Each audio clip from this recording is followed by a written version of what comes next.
halo apa kabarnya pemirsa? Seneng banget saya Happy Anita hadir di acara Ngode Ngobrol bareng Dewan. Ya kalau Anda melihat saya memakai kebaya, ini bukan kebetulan karena kita masih dalam rangka memperingati Hari Kartini. Nah di Ngode kali ini kita akan ngobrol bersama Kartini-Kartini masa kini dengan tema Kartini masa kini dalam mewujudkan kelestarian lingkungan untuk penguatan ekonomi keluarga. Seperti apa? Oke, kita akan simak. Tentunya hanya di Ngode Ngobrol bareng Dewan. Halo Ibu, apa kabarnya Bu? Alhamdulillah baik. Mbak Happy apa Cantik kabar nih kok banget. ketemu di sini? Lagi apa nih? Lagi healing Bu. Oh ya sama dong. Iya Aku suka dong. melihat taman-taman seperti ini. Mbak, ini saya ngambil bunga. Wah kalau saya lihat Ibu ini hobi tanaman juga Bu. Iya, main dong ke rumahku. Boleh. Rumahku penuh tanaman anggrek ada. Ha-ha. Semua ada deh. Loh Ibu ini kan sebagai anggota Dewan, Ketua Iya. Komisi B. Iya. Kan pasti sibuk ya, belum lagi ke dapil-dapilnya. Terus juga mengurusi keluarga. Ini gimana sih Bu cara membagi waktunya? Apa sempet sih untuk ke dapur gitu Bu? Santai pokoknya. Mm-mm. Kita itu dididik dari orang tua ya, dengan Ha-ha. ibu waktu itu. Ketika nanti dewasa, Mhm. sekalipun jabatanmu setinggi langit, Mm-mm. kemudian karirmu menanjak bagus, Mhm. tapi harus diingat bahwa kita sebagai perempuan itu tidak luput adalah sebagai seorang ibu dan seorang istri. Oke. Jadi kewajiban istri tentunya juga harus memasak untuk Mhm. suami, untuk anak-anak. Oh iya. Itu harus dilakukan. Jadi sesibuk apapun, yang penting kita bagi waktu, Mbak Evi. Nah itu Bu, ada itu nggak sih Bu rumusnya atau mungkin rahasianya bagi waktunya Bu? Ya harus bisa dong. Mm-mm. Misalnya nih, kalau pagi Mm-mm. harus masak, Pagi jam berapa tuh Bu? jam 6 harus sudah masak. Waduh. Nanti jam 7 udah siap di meja. Mhm. Jadi kalau subuhan, Iya. sholat subuh pagi itu kita nggak boleh tidur lagi. Mhm. Kita harus aktivitas. Pertama saya itu Mbak suka tanaman kayak gini, saya suka. Oh iya? Ya. Sempat gitu Bu? Oh iya, saya Nyayang-nyayang tanaman? Iya, tanaman itu kan bunga-bunga itu saya banyak. Juga Heeh. cabai juga. Jadi Oh saya iya? juga ada tanaman-tanaman sayur-sayur Sayur, juga. Itu heeh. apa? Ada daun ketela. Mhm, Itu mhm. kami siap setiap pagi itu rutin. Mhm.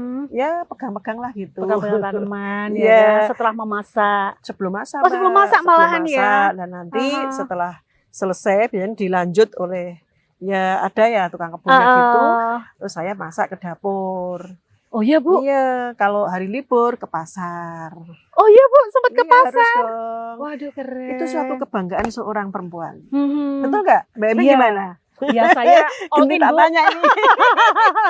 Saya juga masak, saya juga siaran. Lah, Mbak Emi siaran. Tadi udah masak belum? Oh sudah Bu. Masak apa? Hari ini saya masak lodeh Bu. Kok Kearifan sama? lokal. Oh, Ibu juga sama. Saya tadi juga masak lodeh. lodeh ya dikasih Iya, tadi grading ngajak enak ya. teman-teman ke sini. Yuk kita yuk main ke Bandungan. Mhm. Sini kan suasananya indah sekali kan, Mbak? Iya bener Nah, Bu. itu teman-teman ibu-ibu banyak yang saya ajak ke sini. Oh iya. Iya, itu oke. dari Tani mana, Bu? Merdeka. Oh perempuan Tani Merdeka. Kamu sekali-sekali ayo pakai kebaya terus main Mhm. ke sini, nanti makan di sini sambil foto-foto ngelihat pemandangan ada sini. Healing ya. Dan Harus jangan lupa dong. selfie. Iya, kalau perempuan tak lupa selfie. Jangan lupa selfie. Ibu kalau kita melihat Kartini-Kartini masa kini, kalau saya melihat Mm-mm, Ibu nih ya, ini mm-mm. kan juga merupakan satu contoh Kartini masa kini yang sukses ya, Iya. baik di keluarga dan juga di luar. Kalau Ibu melihat Kartini-Kartini masa kini seperti apa Ibu? Ya, tentunya Kartini-Kartini seperti ini Mm-mm. saya ya selaku anggota DPRD, Iya. saya juga perempuan, Mhm. apalagi saya sekarang ini Ketua Komisi B. Tentunya harus kita mengajak perempuan-perempuan, Mhm. itu ada yang dari rumah tangga, dari yang muda, itu Mhm. ya ini kebetulan yang kami ajak ini kelompok tani perempuan tani Indonesia. Oh seru nih kayaknya ya. Ya, Mhm. jadi saya harus mensupport ke mereka Mhm. bagaimana menjaga lingkungan. Oke. Terutama seperti ini ya Mbak, lingkungan seperti ini kan membuat kita Iya, jadi sejuk ya. sehat ya. Jadi Mm-mm, sehat, mm-mm. udaranya cukup, penghijauannya cukup, Mhm. kemudian tanamannya bagus-bagus. Itu Iya. harus kita contoh. Biasanya Mhm. nanti kalau setelah healing seperti ini, Mhm. ke sini Mbak, kita pulang mampir di taman. Biasanya beli tanaman yang Oke. bagus-bagus kita tanam di rumah. Mhm. Tapi tidak lupa bahwa program ketahanan pangan ya Iya. yang dicanangkan di Indonesia Pak Presiden juga Mhm. di Iya. Jawa Tengah Pak Gubernur itu Mhm. tentunya Betul. menjadi tugas kita bersama. Oke. Jadi kita harus mensupport teman-teman, Dia harus di belakang ya? terutama kaum perempuan Perempuan, harus bisa menjadi menjaga penguat juga. lingkungan ya. Mm-mm. Sekarang saya lagi menggerakkan itu menanam tanaman di pot, sayur di pot. Sayur Jadi, di pot. iya, Oke. Kalau di desa-desa kita tidak masalah ya Mbak, Mm-mm, luas mm-mm. lahannya cukup luas. Banget. Mm-mm. Tetapi kalau yang di kota itu biasanya kan kurang. Nah, apalagi itu ukuran 60 ya. tidak mengurangi semangat kita menjaga lingkungan. Jadi digabungkan menjaga lingkungan juga ketahanan pangan. Jadi ketika nanam cabai itu di pot, itu kalau nanti mahal cabai kayak kemarin pas Lebaran kami bagaimana berusaha tidak terjadi inflasi, dan kemarin cenderung aman ya Mbak, aman, tidak ada lonjakan harga, dan itu juga sebelumnya harus diantisipasi menggerakkan ibu-ibu rumah tangga menanam tanaman di rumah atau tabula pot, menanam tanaman di pot gitu. Jadi ketika misalnya lombok nih mahal, tinggal metik. Iya ya, Bu ya. Lebih puas lagi ya. Misalnya nggak sempat ke pasar, nggak sempat belanja, di rumah sudah ada ini sayur. Ya, kalau saya apa Mbak? Apa Bu? Itu loh. Ketela. Istilahnya long ya. Oh, long. Apa ya? Daun ketela yang untuk gelandir ya. Gelandir. Itu di rumahku ada. Di sambal ya, Bu? Ya, di sayur juga enak. Di sayur juga enak ya. Terus cabai juga ada, kemudian apotek hidup juga ada. Apotek hidup ada ya Bu ya? Ada lengkap di situ. banget. Saya harus main ini. Jeruk ada, daun salam ada, kemudian jamu-jamu itu ada semua di rumah. Itu kayak toga ya Bu ya? Iya. Kita sisihkan aja sedikit gitu kan, sedikit untuk tanaman-tanaman toga atau apotek hidup. Kemudian ada yang dari sayur gitu. Lengkap banget ya Bu Sri Hartini, ini luar biasa. Kapan main ke rumah? Besok saya langsung main Bu ya, setelah syuting ini. Lah tadi kan Ibu ngajak teman-teman nih, Kartini masa kini. Yuk kita ngobrol aja yuk Bu. Sana ya Mbak ya. Itu kayaknya enak dia di sana. Iya, mereka udah nggak sabar Bu. Oke.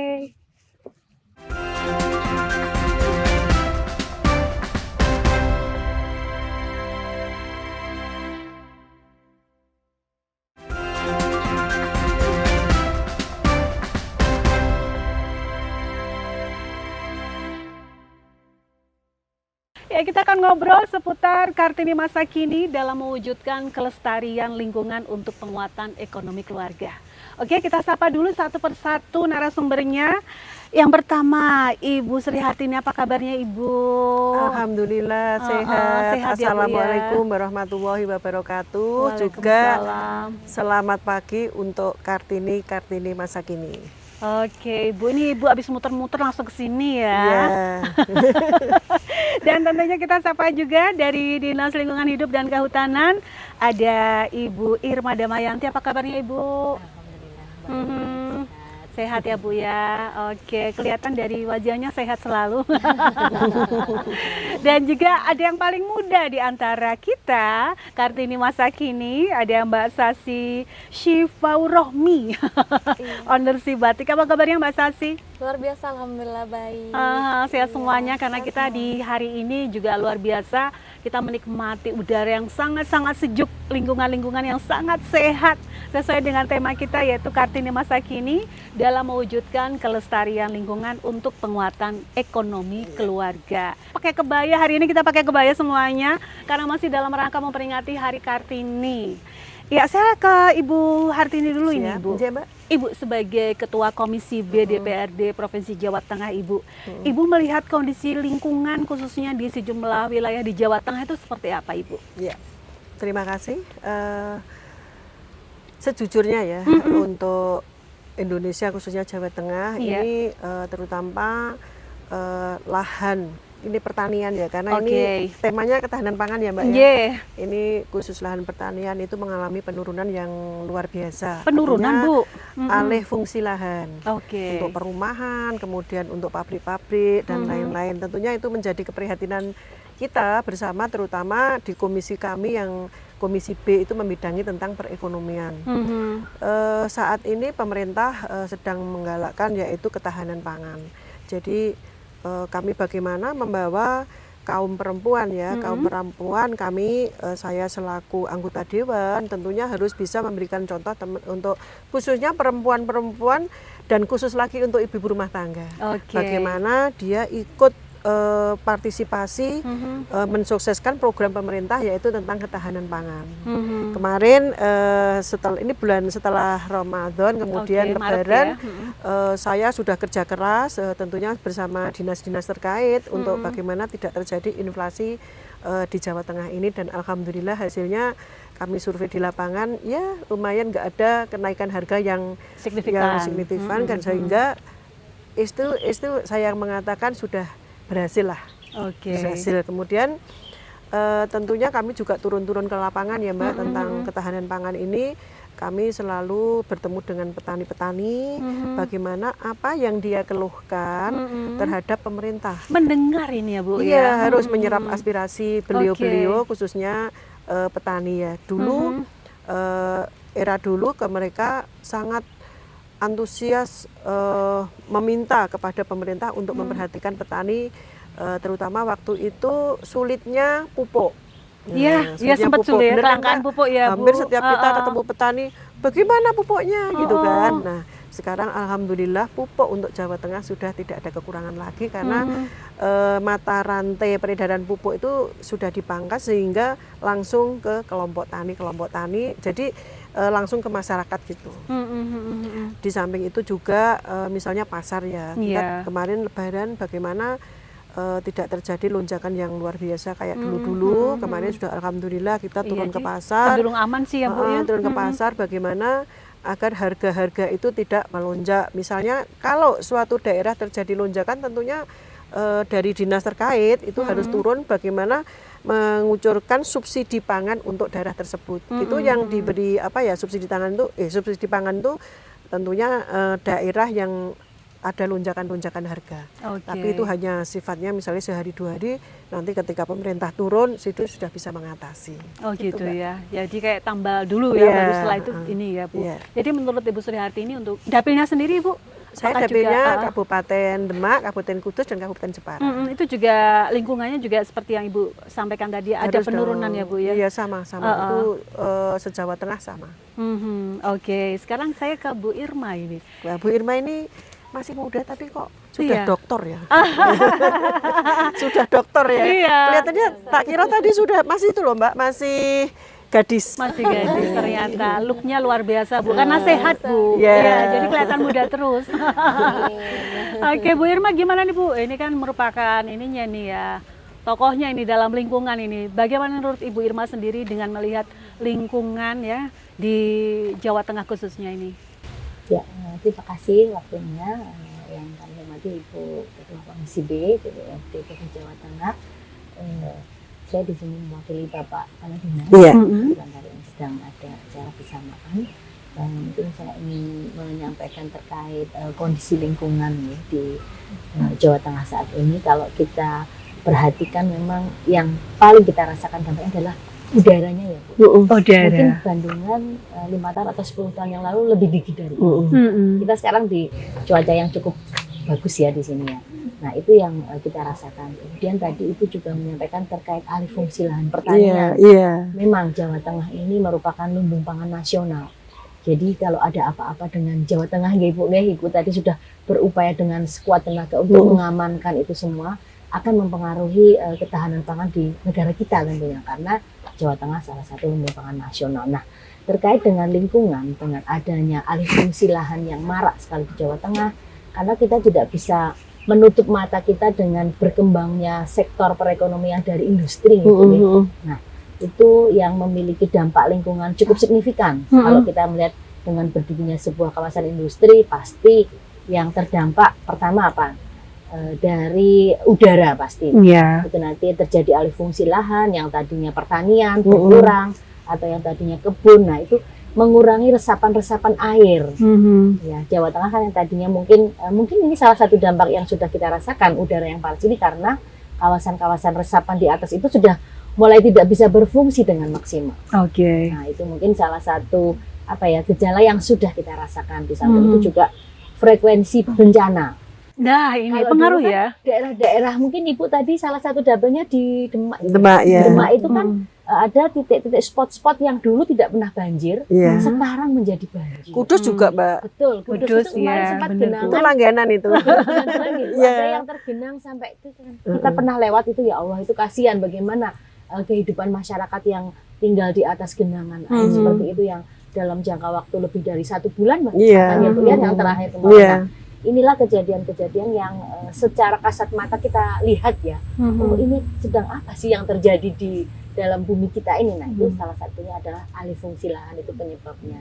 Di samping jumlah penduduk ya, otomatis kalau manusianya semakin bertambah banyak, kebutuhannya kan macam-macam. Aktivitas manusia untuk ini itu memenuhi kebutuhannya, semuanya membutuhkan lahan. Sementara Jawa Tengah luasnya tetap segini, tapi penduduknya, nah ini juga salah satu pemicu terganggunya fungsi lingkungan dan mengakibatkan kondisi kita jadi sekarang seperti ini. Mungkin itu Mbak kalau gambarannya untuk Jawa Tengah. Berarti termasuk bencana-bencana yang semakin terjadi ini juga akibat ini ya, lingkungan yang kurang sudah tidak memungkinkan lagi ya. Kalau apa ya, kita bicarakan itu terkait daya dukung daya tampung biasanya. Oh, daya tampung. Lingkungan Jadi kalau kita melihat air ini ya, air ini kan dia daya tampungnya sekian. Nah, sementara Pulau Jawa ini sudah khususnya Pulau Jawa secara keseluruhan itu sudah defisit ya Mbak. Jadi harusnya sekian, kita penduduknya itu sudah melebihi. Coba kita bayangkan gelas ini kalau kita tambah air 5 kali lipatnya kan apa yang terjadi? Iya, meluber ya. Itu yang terjadi dengan lingkungan kita itu kondisinya sekarang sudah sampai ke fase itu. Melebihi daya dukung daya tampungnya. Wah ini perlu ini ya. Hal-hal yang dilakukan ya, tapi nanti karena kita balik lagi ke Kartini masa kini dulu. Ya, karena keprihatinan melihat lingkungan yang ternyata ada penurunan, ya karena alih fungsi dan sebagainya. Nah, Ibu Hartini, saya pengen bertanya ini, untuk perjuangan Kartini masa lalu adalah emansipasi. Ya, kalau sekarang kan Kartini masa kini adalah perjuangannya untuk melestarikan lingkungan, tapi juga penguatan ekonomi. Nah, bagaimana ini Ibu, menurut pandangan Ibu? Menurut pandangan saya tentunya itu memang suatu kewajiban untuk kita ya sebagai warga Indonesia, khususnya menjadi masyarakat Jawa Tengah. Kita ketahui bahwa di Jawa Tengah tadi sudah disampaikan dari Dinas Kehutanan bahwa alih fungsi lahan itu sangat berpengaruh terhadap lingkungan ya, lingkungan terutama masyarakat yang terkena dampak tadi ya. Kemudian dikaitkan dengan ketahanan pangan bahwa Jawa Tengah itu adalah menjadi lumbung pangan nasional. Jadi Jawa Tengah ini tidak bisa hanya memenuhi pangan yang ada di Jawa Tengah, tetapi ini adalah penyangga atau lumbung pangan nasional. Jadi dari hasil jantungnya di Jawa Tengah dari hasil pertanian, perkebunan, peternakan yang ada di Jawa Tengah ini bukan hanya diharapkan mencukupi Jawa Tengah saja Mbak, tapi harus nasional. Jadi dari luar Jawa nanti ambilnya ke Jawa Tengah. Nah, untuk mengingat kondisi saat ini ya tadi, terutama kehidupan yang ada di kota ya Mbak ya, lahannya yang terbatas, itu bagaimana agar ibu-ibu ya Kartini masa kini itu peduli terhadap lingkungan, juga terhadap program ketahanan pangan ini. Kami menggerakkan kepada ibu-ibu rumah tangga. Ibu-ibu rumah tangga tentunya di samping membantu oleh pemerintah ya, pemerintah tentunya agar dia mempunyai penghasilan sendiri Mbak, tambahan di rumah. Jadi misalnya ibu rumah tangga ini kan di rumah, bapaknya kerja. Jadi penghasilannya itu bagaimana membuat penghasilan ini tidak hanya dari bapaknya. Ibu-ibu itu ya minimal mengurangi biaya hidup. Misalnya nih saya lagi sering memberikan semangat kepada Kartini masa kini agar dia di rumah itu menanam misalnya sayuran, kemudian buah, terutama cabai itu kalau aku harus punya gitu. Bahkan kemarin suatu tindakan kami untuk contoh, kemarin pas kegiatan yang ada di provinsi, istri DPRD. Istri DPRD membuat kegiatan di provinsi Jawa Tengah, di DPRD itu souvenirnya saya kasih tanaman Mbak.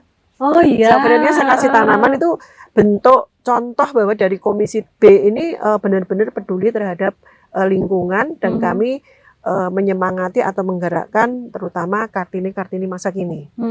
Lah, itu bukan hanya di kantor ya, di rumah pun kami ketika ada kegiatan bersama ibu-ibu, ibu-ibu rumah tangga itu ketika ada kegiatan misalnya arisan, dasawisma, kemudian PKK dan lain-lain itu kami pulangnya kasih souvenir yaitu tanaman. Nah, itu hasilnya ya Mbak, nanti mungkin setahun yang akan datang itu dia sudah laporan Mbak.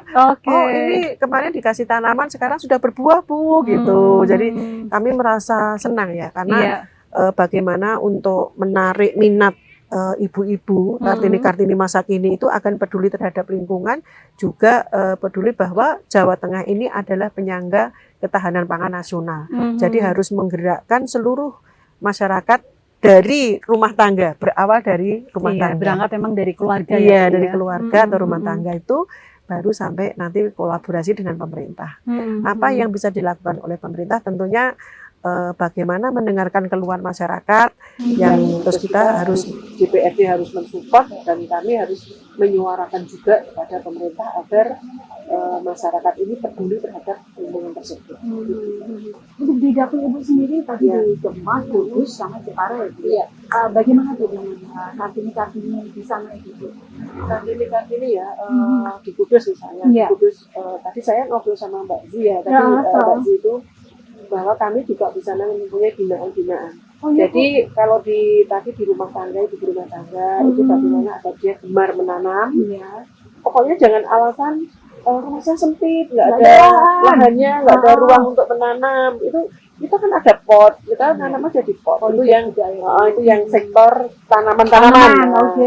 Di samping itu juga kami juga sering memberikan sosialisasi kepada masyarakat, khususnya ibu-ibu, bagaimana agar mereka itu bisa mendapatkan tambahan penghasilan. Suatu contoh ini, ketika saya reses atau kunjungan dapil, DPRD itu kan ada agenda kunjungan dapil, kemudian punya hak untuk reses. Ketika reses kita kumpulkan ibu-ibu, misalnya ibu rumah tangga, kita panggilkan guru untuk memberikan sosialisasi atau diajari misalnya pelatihan untuk masak yang bisa dibisniskan ya. Misalnya aku pernah itu membuat misalnya ayam crispy, tapi itu harus melihat wilayah atau daerah yang penghasil di situ tuh apa gitu. Penghasil di situ tuh apa? Misalnya di situ kebanyakan masyarakat itu beternak. Itu kan ada Mbak ternak ayam di situ kan banyak. Jadi kita beri pelajaran atau pelatihan kepada mereka untuk membuat misalnya ayam goreng crispy. Bukan hanya berhenti di situ ya, itu kan untuk masak, membuatnya. Kemudian bagaimana setelah dia praktek, di situ kita beri pelatihan langsung praktek ya Mbak ya, langsung praktek kita berikan bahan, kemudian bagaimana agar dia berpenghasilan, dia bisa menjual ke tetangga. Berawal dari tetangga, kemudian kelompok arisan, kemudian anaknya pinter digital, medsos, ya itu dipromosikan lewat medsos. Itu saya merasa dari membuat sampai pemasarannya itu ada yang berhasil Mbak, walaupun kadang-kadang kita melatih 50 orang, itu kalau ada yang berhasil 3-2 juga alhamdulillah. Paling tidak dia sudah memberi laporan ke saya, Bu, saya sudah berpenghasilan sekarang, saya lumayan Bu, crispy saya laris gitu kan. Kita kan mempunyai yang kita ajarkan atau kita latihkan kepada mereka berhasil itu, saya merasa senang ya, mereka bisa membantu perekonomian di rumah tangga. Oke, berarti kegiatan-kegiatan itu banyak banget. Masih banyak lagi Mbak. Belum itu sektor makanan, tadi tanaman, sektor makanan. Belum yang ini yang diberi oleh Mbak Ziri ya. Batik. Batik warna alami. Itu saya juga punya Mbak, punya binaan. Ada di Kudus itu ada binaan, juga diperhatikan oleh pemerintah waktu itu. Dia yang melatih itu adalah pemerintah, kemudian sudah bisa, hasilnya bagus, ya kalau kita kunjungan ke sana kita beli dong, berapa potong gitu kan Mbak, berapa potong agar dia semangat juga, kemudian nanti kalau itu sekiranya bisa dibesarkan, diajari untuk Mbak, izin-izinnya, kita kawal izin-izinnya, kemudian bisa dipasarkan itu kalau butuh modal ya tentunya kita sebagai anggota DPRD harus setiap dibutuhkan masyarakat apa kesulitannya mereka itu kita harus bantu gitu. Jadi kita bisa bantu dari melalui dinas perindustrian karena itu bagus nanti ditinjau kemudian kita kawal kita ajukan kita kasih misalnya pokok-pokok pikiran DPRD. Nah itu akan semakin besar dan dia juga akan menyerap tenaga kerja sekitarnya untuk membantu ke perusahaan mereka. Oke, ini termasuk pemberdayaan perempuan iya, ini ya. Jadi memang sekarang kan perempuan banyak Mbak, jadi kita harus benar-benar mengawal ya, harus benar-benar mengawal, jangan sekedar menyuarakan, misalnya jangan menuntut emansipasi, menuntut aja, tapi kita harus berbuat sesuatu bermanfaat juga untuk perempuan-perempuan masa kini. Oke, waduh makin asik aja ngobrol kita ya di Ngode Ngobrol Bareng Dewan. Kita akan kembali lagi setelah yang satu ini, tetap di sini di Ngode Ngobrol Bareng Dewan.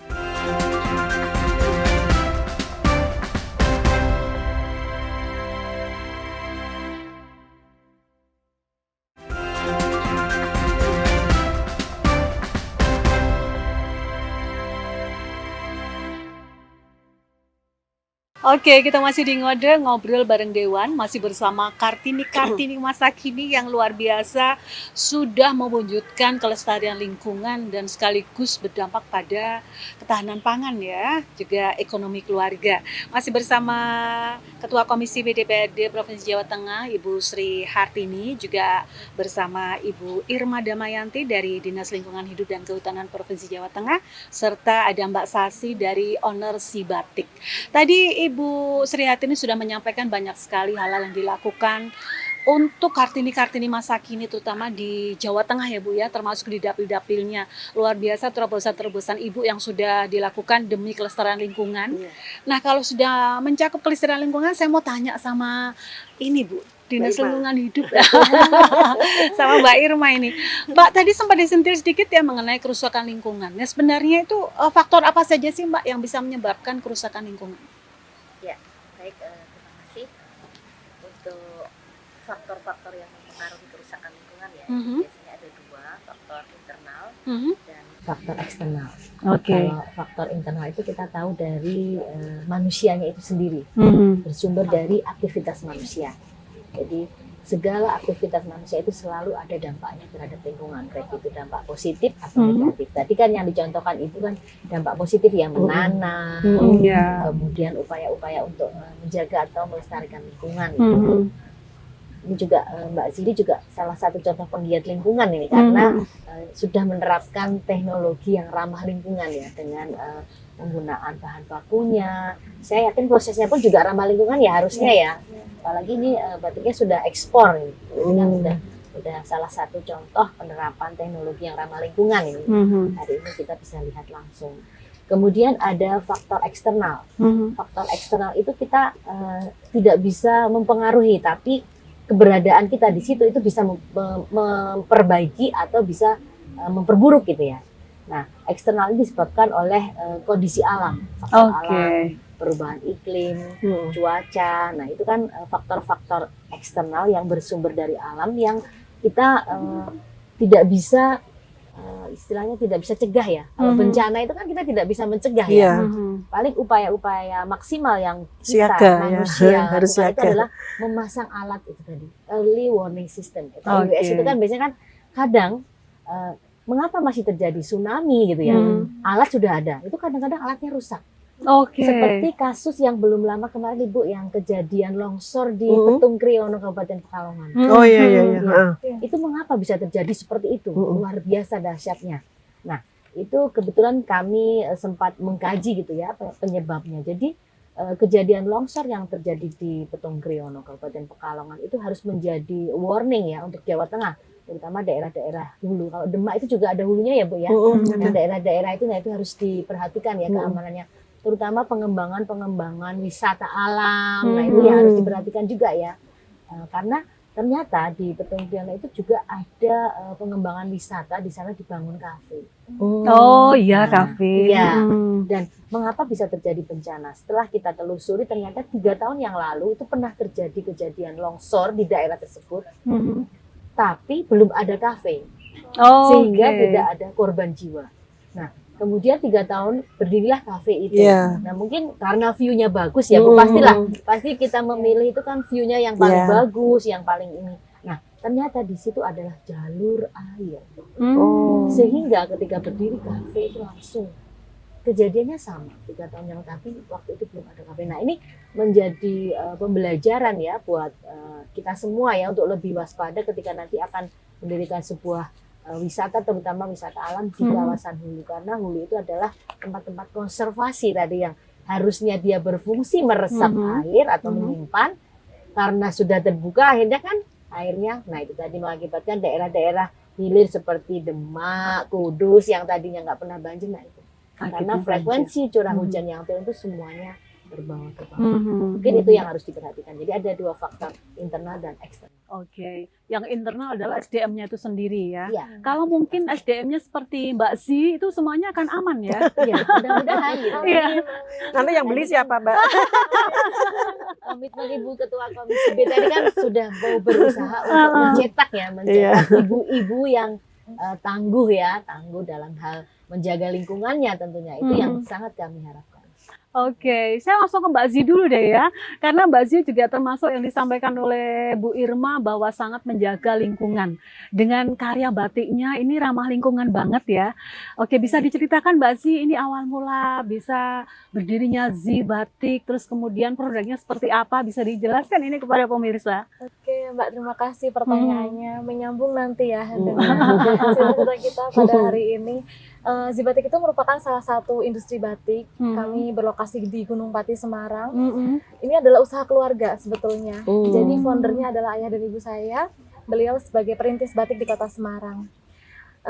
Seiring berjalannya waktu, dulu kami masih menggunakan pewarnaan kimia. Jadi karena memang kalau di Jawa Tengah itu mungkin seleranya menyukai warna-warna yang cerah gitu ya. Jadi untuk apalagi yang sudah tua kayak saya. Bener, harus biar awet muda ya Bu. Jadi untuk menghidupkan batik Semarang itu kami buat dulu batik dengan warna-warna cerah seperti itu. Namun sering berjalannya waktu, kami berpindah ke Gunung Pati, kami melihat bahwa di Gunung Pati ini alamnya masih sangat luar biasa, bagus gitu. Lalu kita juga belajar dari daerah-daerah yang lain bagaimana kerusakan lingkungan yang diakibatkan oleh industri batik itu sendiri juga sangat dirasakan oleh masyarakat pada saat ini. Jadi di 2010 kami akhirnya berkomitmen untuk beralih dari batik sintetis, kemudian beralih menggunakan bahan-bahan yang lebih ramah lingkungan, yang warna alami. Dari bahan apa tuh Mbak? Untuk pewarnanya sendiri itu dari kayu-kayuan biasanya. Kayu-kayuan ya. Mulai dari daun ada indigo vera namanya. Jadi daun indigo vera ini menghasilkan warna biru. Ya, lalu di tahun 2014 kami menemukan ekstrak buah mangrove untuk dijadikan sebagai pewarna alami batik. Oh, mangrove ya malahan ya. Iya. Jadi ini salah satu inovasi juga untuk di dunia perbatikan ya, bisa dibilang seperti itu. Karena memang dari limbah buah mangrove yang biasanya jatuh kemudian jadi sampah, itu kita olah menjadi pewarna alami. Dan dari situ kita membuat motif-motif batiknya juga motif batik mangrove, supaya orang-orang lebih kenal lagi mangrove itu apa. Kemudian, ini bawa nggak Mbak? Bawa Ibu. Yang di depan ini ya? Oh ini ya, yang mana ya? Jadi itu juga jadi media, salah satu media kita untuk bisa mengkampanyekan tentang pelestarian lingkungan, di mana dari limbah itu ternyata bisa punya nilai ekonomi juga, begitu. Dan selain itu Zi Batik juga sekarang concern juga untuk bisa mengembangkan pewarna alami tidak hanya di Jawa Tengah, namun juga di seluruh Indonesia. Kami melatih di berbagai daerah untuk pewarnaan alami, baik untuk perajin batik, perajin tenun, maupun untuk perajin songket begitu. Karena Indonesia ini kaya sekali ya akan budaya gitu, dan wastranya juga luar biasa. Dan untuk di daerah-daerah sendiri pasti ada tanaman-tanaman khas yang mungkin di sini tidak ada. Oh bisa ya? Kalau buah naga bisa nggak? Buah itu kan warnanya indah sekali. Ya, mahal Bu. Betul ya, warnanya merah gitu ya. Kayaknya kalau pesen mungkin bisa ya Mbak ya. Mungkin nanti bisa. Jadi itu yang menjadi PR kami dulu. Jadi di pewarna alami untuk batik khususnya untuk pewarnaan alami merah itu kami masih pakai secang. Oh iya. Kayu secang itu dia bisa menghasilkan warna agak pink begitu ya. Nah itu kita jadikan sebagai pewarna alami. Namun tidak menutup kemungkinan juga kita bisa pakai buah-buahan Ibu. Karena kemarin kami juga sempat mencoba menggunakan buah bit. Namun karena kadar vitamin C-nya tinggi, dia menguap terhadap udara. Jadi harus ada cairan pengikatnya supaya dia tidak luntur gitu. Nah, ini kita salah satu bentuk kolaborasi juga dengan akademisi, karena di sini banyak juga dari akademisi yang meneliti tentang itu, bagaimana caranya supaya bisa menemukan warna-warna baru di pewarna alami begitu. Oke. Buah naga itu harus diusulkan. Iya. Buah naga sama buah apa Mbak yang kecil-kecil sing kalau orang hamil katanya anaknya cantik itu loh. Oh, Apa namanya? warnanya apa Bu? Sing kudus tuh loh, yang kudus banyak. Untuk sirup juga bisa. Oke. Itu warnanya Mungkin cantik nanti banget. Bisa dicoba ya. Kalau produknya sendiri setelah pakai pewarna ini ya alami itu, apakah peminatnya semakin banyak atau terus justru produksinya seperti apa, bagaimana ini Mbak? Untuk peminatnya sendiri memang untuk di batik pewarna alami ini ada karakter tersendiri bagi peminatnya. Oke. Ya, jadi memang segmented juga untuk pasar di batik pewarna alami. Bisa dibilang mungkin hanya 30% dari pasar yang ada di Indonesia. Oh gitu. Untuk penikmat batiknya Oke. gitu ya, 30 sampai maksimal 45% begitu. Tapi dengan 35% itu kalau kita bisa ambil Ya, 5%-nya aja Ya. atau 10%-nya aja itu udah luar biasa banget gitu. Karena memang kita juga tidak hanya menampilkan budaya ya, jadi tujuannya tidak hanya nguri-nguri budaya, tapi juga bagaimana kita bisa tetap melestarikan lingkungan dan juga menghidupkan para perajin yang ada di daerah-daerah. Oke, benar ya. Lagi-lagi penguatan ekonomi keluarga ya Bu Iya. ya. Iya, Ini kan juga perempuan, ini anak muda, masih muda sih. Masih muda. Yang gini-gini itu harus disupport, harus Ya. didorong benar-benar agar dia selalu bersemangat berkarya. Iya, tugasnya Ibu ini. Oke, sama diekspor kah? Oke, untuk produk kami alhamdulillah Ibu berkat dukungan dari berbagai pihak ya, karena kami juga sudah lama dari 2010 untuk batik pewarna alaminya, produk kami sudah diekspor ke beberapa negara. Salah satunya ada di Jepang, Korea, Malaysia dan juga Singapura. Oh, keren banget. Go internasional Iya. ya. Kayak Agnes ya. Alhamdulillah Ibu. Oke, bangga banget ya kita berarti memakai batik dengan ini ya, pewarna alami. Oke. Balik lagi ke lingkungan yang harus kita lestarikan Ibu. Sekarang ini kan ada komunitas-komunitas atau organisasi perempuan yang peduli dengan lingkungan. Misalnya yang ada di depan kita, perempuan-perempuan cantik ya, perempuan tani Indonesia, kemudian organisasi-organisasi lain yang mereka memang bergerak di isu-isu tentang lingkungan dan ekonomi untuk wanita. Nah, bagaimana Ibu melihat hal ini Bu? Dan pendapat Ibu bagaimana ini? Oh ya, terima kasih Mbak ya. Memang organisasi-organisasi masyarakat yang ada di Jawa Tengah itu memang kita sangat perhatikan sekali, khususnya ini tentang yang perempuan ya. Yang perempuan misalnya ini kami ajak yaitu Perempuan Tani Merdeka Indonesia. Tentu saya sebagai anggota dewan, apapun bentuk organisasi itu sepanjang itu positif untuk masyarakat dan juga bermanfaat untuk itu juga termasuk membantu tentang program pemerintah ketahanan pangan kan. Tentu kita harus yang pertama adalah disupport Mbak.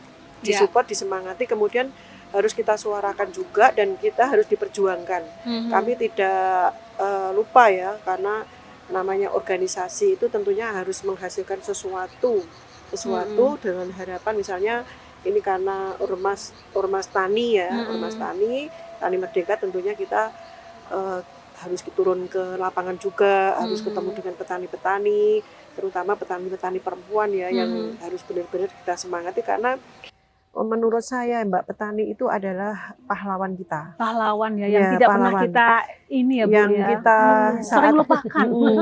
Yang kita prihatinkan memang kalau masyarakat dulu ya, bapak-bapak dulu tidak jarang yang mempunyai cita-cita anak saya besok jadi petani. Nah itu loh. Maka Pasti jadi pilot, insinyur ya Bu. Iya, dari Presiden. dokter, dari guru gitu kan.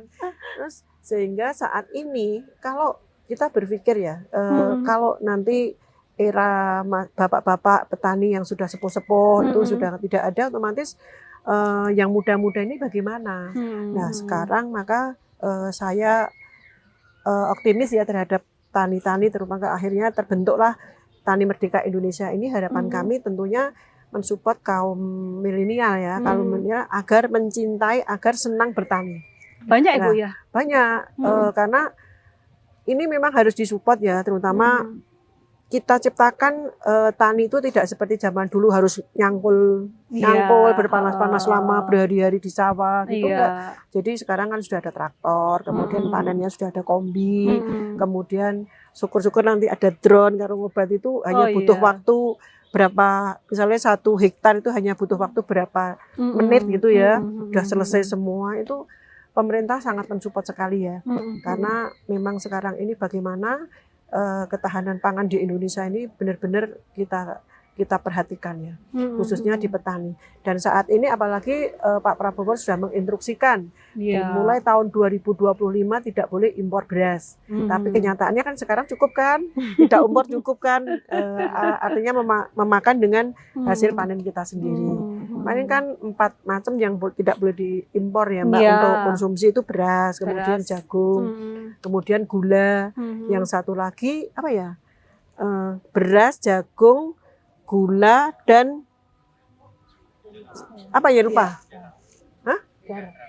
Garam. Nah, garam. Padahal Indonesia udah kaya raya ya. Iya, apalagi itu ya. Misalnya garam ya Mbak. Garam itu kan kita mempunyai lautan yang luas. Prosentase darat dan laut banyak laut ya. Sehingga kenapa harus impor garam. Kalau itu pemerintah hadir di masyarakat untuk mensupport bagaimana kesulitan mereka, kita bantu, tentunya kita menjadi swasembada garam ya, tidak perlu impor lagi. Dan sampai detik ini ya, sampai sekarang ini kan juga sudah cukup. Apalagi di Jawa Tengah sudah surplus. Makanya kan lumbung tani ini ya Bu, lumbung pangan di Jawa, Pulau Jawa ya? Terutama di Pulau Jawa dan khususnya di Jawa Tengah itu benar-benar harus menjadi penyangga pangan seluruh Indonesia. Keren banget Ibu. Ini untuk tani itu sendiri termasuk pertanian apapun ya Bu ya? Iya, jadi tani itu meliputi juga petani padi, kemudian ada petani jagung, kemudian kedelai, singkong. Nah, singkong ini kan mulai hilirisasi ya, termasuk program hilirisasi. Singkong itu nanti harus bisa menjadi cadangan panganan pokok ya, olahan panganan pokok gitu. Jadi bisa untuk Indomie Mbak, untuk buat mie instan ya Bu? Mie instan. Mie instan itu dari berbahan singkong juga sudah ada. Ya tentu pemerintah terus berupaya bagaimana agar hasil panen di Indonesia ini bisa bermanfaat, mencukupi dan lain-lain. Tanpa impor. Harus banyak ekspor malah. Ekspor kayak batesi. Khusus untuk tani ya, tani itu di Dinas Kehutanan juga ada Mbak, kelompok tani hutan. Oh, kelompok tani hutan. Kelompok tani hutan itu juga kami sangat apresiasi Mbak. Ternyata kelompok tani hutan itu berpenghasilan lumayan ya Mbak. Ada kemarin setiap saya ketemu dengan teman-teman kelompok tani hutan ini, ternyata ya dia itu menanam Apokatnya itu besar-besar ya Mbak. Saya bahkan janji mau berkunjung ke itu Mbak, yang tanaman apokat itu, tapi belum sempat. Nanti saya usahakan ke sana. Kemudian ada jahe. Jahe itu bahkan mensuplai pabrik-pabrik, misalnya pabrik jamu sudah muncul, itu juga sudah ke sana. Dan bagaimana bagaimana mereka itu kepingin bisa ekspor. Bisa ekspor tentunya ada difasilitasi dari Dinas Perdagangan, Dinas Pertanian. Itu sebetulnya membutuhkan jahe yang sangat besar. Mungkin perlu binaan ya, kemudian difasilitasi mungkin izin-izinnya, kemudian di lapangannya tentunya sesuai dengan apa yang diminta negara-negara pengekspor dari Indonesia. Oke, baik, yang disampaikan Bu Sriarti ini merupakan salah satu konversi untuk menjaga lingkungan ya. Terus kita langsung tanya sama ininya ya, dengan Dinas Lingkungan Hidupnya ini, konservasi dari DLH yang sudah dilakukan ini untuk kelestarian lingkungan seperti apa ini? Ya. Bu Irma. Untuk program konservasi itu kan bermacam-macam ya, mulai dari hulu sampai hilir gitu. Jadi program-program yang sudah ada yang rutin tiap tahun itu penanaman, kemudian kayak bibit-bibit itu memang sekarang trennya nih Bu, dari masyarakat di kelompok tani hutan itu pasti mintanya itu buah-buahan. Sampai kami sekarang memang hampir semuanya minta jenis buah-buahan. Apokat itu juga sedang tren juga, yang besar-besar itu ya, satu buah itu berapa kilo itu yang gede banget itu? Oh, bisa 1,5 kilo.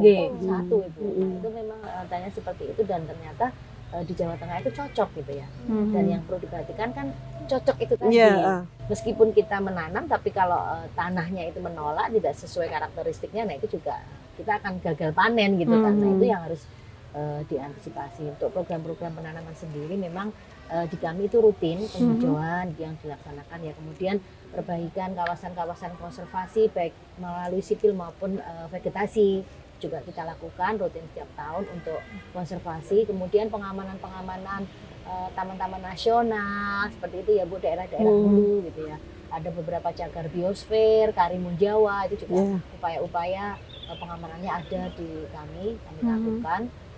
Kemudian selain upaya-upaya konservasi, kita juga ada konservasi yang sifatnya bukan hanya tanaman ya, tapi bagaimana kita mengkonserv energi ya, untuk memperbaiki energi yang selama ini ketergantungan kita terhadap energi fosil yang mau tidak mau kita kan harus beralih ya menjadi energi terbarukan gitu, menggunakan pemanfaatan energi surya. Nah itu kan juga sekarang tren ke depan Indonesia Emas 2045 itu kan kita harus menggali potensi itu. Tadi singkong tadi sangat menarik itu ya. Singkong itu kan juga bisa menjadi sumber energi terbarukan. Iya benar. Kita kan memiliki kekayaan yang luar biasa ya. Bahkan dari sumber daya air maupun dari daratannya itu kita luar biasa keanekaragaman hayatinya. Nah itu tentunya bisa lebih dikaji melalui kerjasama dengan akademisi gitu ya, potensi-potensi. Nah itu bisa merupakan upaya-upaya konservasi yang kita lakukan gitu. Yang tidak kalah pentingnya untuk karena tema kita Kartini ya Bu, ibu-ibu itu juga agen of change ya, agen perubahan untuk ikut mengkonservasi tanah dan air ya. Jadi tidak hanya tanaman saja, tapi tanah dan air itu perlu kita konservasi. Salah satunya kalau tanah dan air itu yang melalui apa yang setiap hari kita selalu menghasilkan. Pasti ibu-ibu setiap hari menghasilkan apa itu? Apa itu? Sampah. Sangat penting diperhatikan itu. Iya benar. Iya, jadi kita tidak sadar setiap hari itu perempuan itu paling banyak menghasilkan sampah. Yang tidak bisa kita lepas itu yang kecil aja, tisu. Nah, benar itu. Wanita itu kan, ya. Wanita itu kan selalu identik dengan tisu. Kita berupaya untuk merubah style kita. Nah, ini mungkin Ibu melalui Komisi B mungkin bisa membantu mengkampanyekan itu. Otomatis lingkungan itu tidak bisa kita selesaikan sendiri gitu. Kita itu harus bergotong royong, bersinergi. Dimulai dari keluarga. Dimulai dari yang paling kecil, kita sendiri gitu, karena kita sudah memilah. Contohnya saya sudah memilah di rumah yang plastik sama yang non plastik gitu ya, organik. Tapi kenyataannya pada saat diangkut kan, di sana campur, disatukan lagi, kemudian dibawa ke TPS 3R, kemudian, nah itu masih ya. Ini perlu kesadaran sampah ini itu ya. Makanya Pak Menteri yang sekarang ini kan Bu sangat getol ya Bu ya, sampah itu nomor 1 karena dengan menyelesaikan permasalahan sampah itu 60% masalah lingkungan itu bisa terselesaikan. Oke, ini termasuk ini juga ini pesan untuk masyarakat ya. Karena dia menyelesaikan sampah ini termasuk ini ya, ikut melestarikan lingkungan. Oke. Saya ke Ibu Sriartini karena ternyata waktunya sudah ini Bu. Sudah mepet. Ibu mungkin bisa disampaikan pesan-pesan untuk masyarakat Bu, supaya Kartini masa kini juga tetap melestarikan lingkungan dan juga penguatan ekonomi Bu. Iya. Tentu ya, kami pesan-pesan terhadap masyarakat khususnya Kartini masa kini, tentu kita harus ikut andil di dalam program pemerintah yaitu ketahanan pangan. Jangan malas untuk menanam di lingkungan kita, terutama ya menanam di lingkungan kita. Kemudian sampah tadi yang disampaikan Bu Irma, kita bagaimana memilah-milah sampah agar terutama jangan membuang sampah sembarangan. Di rumah itu disiapkan itu ya Mbak, sampah ada yang untuk plastik, kemudian yang organik. Karena itu sangat penting sekali. Dan kendala yang dihadapi tentang pengolahan sampah ini memang anggaran ya Mbak, anggaran. Moga-moga ini nanti diperhatikan masyarakat, Kementerian Kementerian. Jadi tentunya harus menyemangati lah. Saya yang utama itu adalah bagaimana perempuan-perempuan masa kini sekarang ini ikut andil di dalam mensukseskan program pemerintah. Salah satunya adalah ketahanan pangan melalui misalnya sektor pertanian. Tadi saya sudah sampaikan bagaimana agar ibu-ibu ini menjadi yang gemar menanam. Kemudian yang kedua tentunya ibu-ibu ini harus berpenghasilan di rumah ya. Jadi Ada di rumah penguatan tidak ya? mengabaikan pekerjaan rumah, tapi bisa berpenghasilan karena zaman sekarang yaitu media sosial sangat luar biasa. Itu dimanfaatkan secara positif agar ibu-ibu itu berpenghasilan. Tugas kita tentunya bagaimana melatih ibu-ibu masa kini ini berkarya, kemudian bisa mensukseskan program pemerintah gitu. Terutama khususnya ketahanan pangan itu kita mulai dari rumah, dari keluarga sampai ke pemerintah pusat. Oke, terima kasih Bu Artini. Mungkin Mbak Zi ini pesan-pesan ya untuk anak-anak muda ya, Kartini muda ini sebagai closing statement. Mungkin untuk teman-teman ya yang mungkin generasi muda saat ini, informasi itu sudah banyak sekali ya di sosial media ataupun di dunia digital begitu. Jadi memang harus dimulai dari diri kita sendiri. Kemudian Zipatik juga aktif untuk bisa mengkampanyekan tentang sustainable fashion, di mana apa yang kita pakai ini akan berdampak pada lingkungan sekitar kita. Jadi untuk khususnya untuk pakaian begitu, alangkah lebih bijaknya jika kita benar-benar mengkonsumsi pakaian dengan apa ya, sustain gitu. Jadi tidak hanya melihat murahnya, tapi juga umur dari pemakaiannya sendiri gitu. Dan kami terus berupaya untuk bisa mensosialisasikan juga tentang pelestarian lingkungan lewat sebuah karya batik melalui kegiatan-kegiatan, mungkin nggak cuma pelatihan gitu, tapi kita juga mencoba untuk mengundang teman-teman untuk bisa ikut berlatih bersama kami. Kami membuka paket wisata edukasi batik warna alam di Gunung Pati. Itu juga salah satu media kami untuk bisa melestarikan budaya, melestarikan lingkungan juga. Karena dengan media-media seperti itu mungkin yang lebih bisa mengena untuk generasi muda saat ini gitu. Dengan kegiatan-kegiatan yang seru, kemudian dengan games-games yang seru juga yang bisa melestarikan lingkungan begitu. Terima kasih Mbak Si, terima kasih Bu Irma, terima kasih Bu Sri Artini, sukses selalu buat Kartini masa kini. Dan semoga saja perbincangan kita di hari ini di Ngode, ngobrol bareng Dewan, bisa membuat inspirasi untuk Anda, terutama Kartini masa kini. Saya Happy Anita mohon diri, tetap di sini di Ngode, ngobrol bareng Dewan. Sampai ketemu lagi di lain kesempatan. Sampai jumpa.